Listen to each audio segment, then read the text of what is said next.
I know George both personally and professionally. I've known George and Catherine and the kids for roughly a dozen years. I served on the board of an organization, Docs for Tots, that George founded, led, and brought into remarkable prominence. And so he's both a friend, a colleague, and a real leader.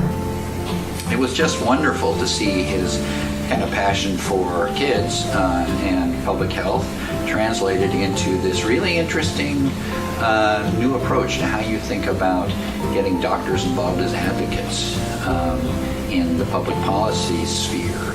George is just a big-hearted person and probably the most optimistic person I know. And he has devoted his life to improving the lives of others. He loves children, and that's been his field. He does every waking moment. He is always thinking, how can I put children first? And that's what he does every single day. George has been a terrific teacher to me. He's been a great source of support. He's always around when I've got a question. He's really kind of what I think of when I think of a great mentor. Well, George is a bundle of energy, the combination of intelligence, commitment to serving underserved communities, and accomplishment. In Docs for Tots, he took an idea and translated it into action. And the idea was that doctors should be advocates for more than simply medical malpractice reform. They should be advocates for children.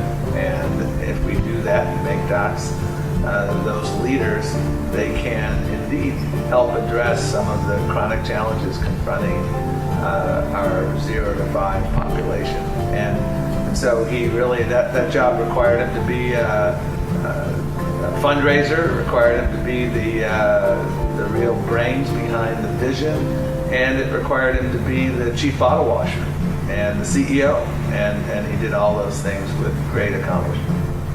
George is a fantastic guy, and I know Benedictine is a Catholic high school, but as a Jewish person, I would describe George as a mensch, and a mensch is somebody who is a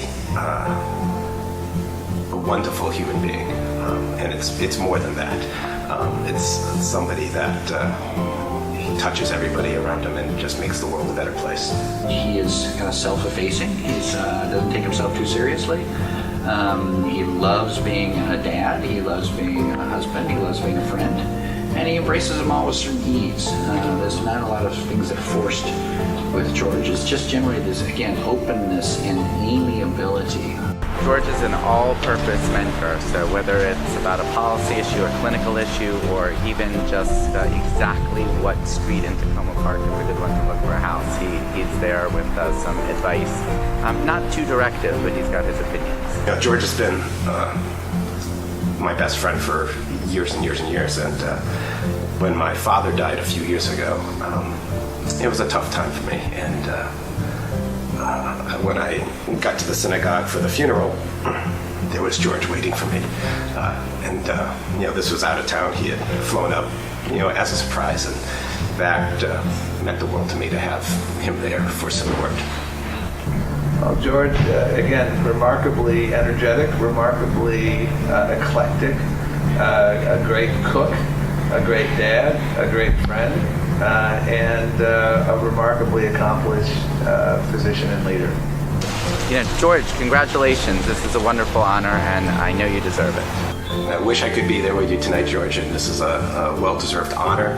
I think it speaks very highly of Benedictine High School to create a man like you.